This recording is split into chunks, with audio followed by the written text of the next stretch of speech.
Programang ito ay rated SPG. Striktong patnubay at gabay ng magulang ang kailangan. Maaaring may masiselang tema, lengguwahe, karahasan, sexual, horror o droga na hindi angkop sa mga bata. Kapamilya, narito ang mga pinakamainit na tagpo sa FPJ's Batang Quiapo. Sa pag-aakala ni Olga na natapos niya na ng tuluyan ang buhay ni Tanggol, ay agad nga itong umalis sa lugar na nangyaring pagsabog.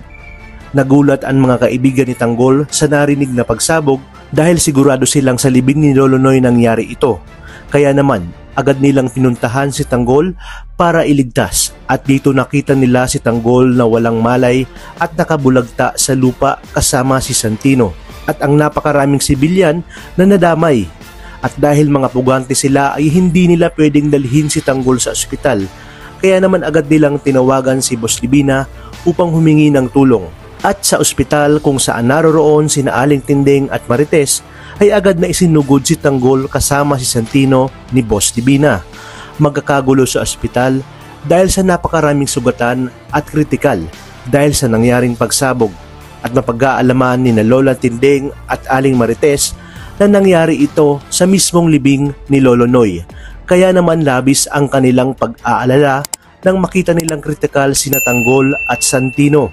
Muling sasabihin ni Marites kay Tinding na panigurado umanong mga may atraso kay Tanggol ang may gawa nito dahil minsan na nga din daw nalagay sa panganib ang kanyang buhay dahil umano sa mga kaaway ni Tanggol. Sinabi naman ni Lola Tinding na huwag basta-basta husgahan si Tanggol at pati ba naman ang nangyari kay Tanggol, sa kanya pa rin sinisisi.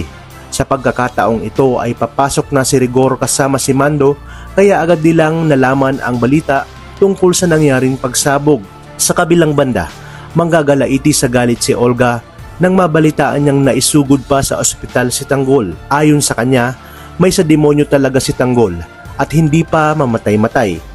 Sinabi niya sa kanyang mga tauhan na kinakailangan matuldukan na nila ang buhay ni Tanggol at sa pagkakataong ito ay sisiguraduhin niyang siya mismo ang tatapos dito.